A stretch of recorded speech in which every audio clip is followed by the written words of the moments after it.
Good afternoon, everybody. Welcome back to Market Insights with Linux, and welcome to this new video on Bitmine and the BMNR stock.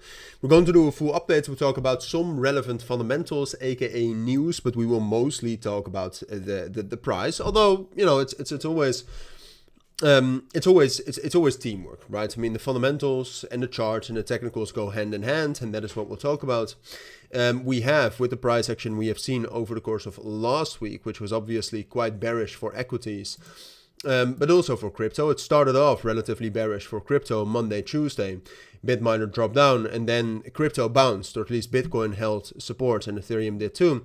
And then equities fell down lower. So crypto equities or crypto-related equities have suffered twice.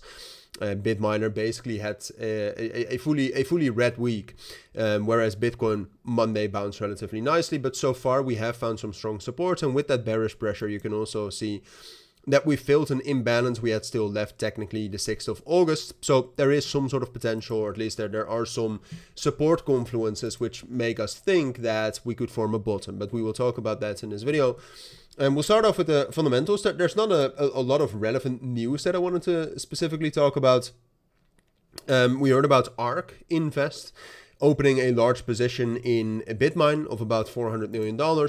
That's quite bullish. That means something, and I think that's a great added confluence in holding this general support level that we have around $38 and $40. So that's great. Is that really going to move the price that much from here on out? Maybe not that much. I mean, ARK Invest used to be much bigger and also much more influential in the past, but ultimately it helps. Then outside of that, not much. I mean, at the moment, look, the most interesting fundamentals that we can talk about, I think, is that when we talk about the Ethereum treasury holdings that Bitmine has, right? So it's the biggest Ethereum treasury company, as most of you know. They hold about $12.2 billion in Ethereum at this point of time. That's 2.9% of the total supply. They're aiming for 5% of the total supply, so they still have some road ahead of them. But $12.2 billion in value is higher than the market cap they're sitting at right now, which is $11.5 billion. Now, Bitmine does more than just hold Ethereum. They actually make some money as well, so it's kind of strange that they're trading at $11.5 billion. But outside of that, it's also the first time. Bitmine usually trades at a premium compared to their Ethereum holdings. So the fact that they're not is a little bit of a change.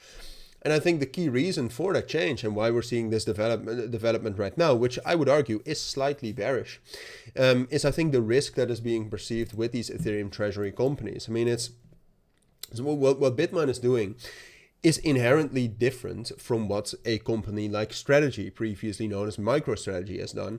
Because if we're talking about the Bitmine average buying price, we cannot see that right here, but I believe that it's actually trading. Ethereum is actually trading under their average cost price at this point of time, which obviously means that they might get into trouble. And do you want to buy a company that might get in trouble if Ethereum actually, continues falling in the near future? No, obviously not. So then it starts to trade at a discount. I think right now, look, the ultimate question we have to ask ourselves when we're talking about Bitmine is, do we expect it to really drop down lower, or do we really expect Ethereum to drop down lower right here? And I think the answer to that mostly is no. I don't necessarily expect Ethereum to drop down much lower. I think on the short term, we've actually seen some amazing signs technically of holding some sort of support.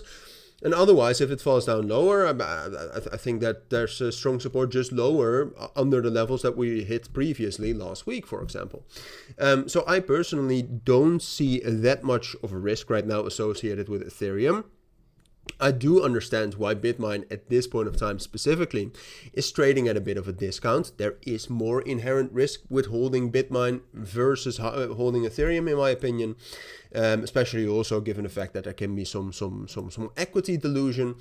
So I do understand that, but when we're adding everything up, right? So when we're seeing that Bitmine is at a very strong support level at $38 and $40, which has historically been a strong support level. We only broke down below that once, the 29th of July, after we had all those Ethereum treasury announcements, as you can see. So that's a very strong support level. We still have some stronger support at $35. But when you have that strong support level, we're in a discount for the first time in a long time, and Ethereum has found some strong support, which it has. Okay, there's plenty of indications that we can hold something. I would say that on the lower time frames, I would be prepared and I would be quite ready for a move down lower into $35, $34. But ultimately, I think we would hold this level. And I think from here, we'll be able to get some sort of a move up into that level at $46 and $48, which is where we have the next price target. And then from there, depending on how Ethereum has developed into that level, or has developed in the time that Bitmine takes to get into that level, and the rejection we get technically from that level, from there we can say, okay, that was it, and we're going to stabilize a little bit lower, or we can rally up higher. But that is something I'll keep you updated on. At least for now, I think this is everything you need to know. So hopefully it helps. But for now, thank you for watching. Take care and bye.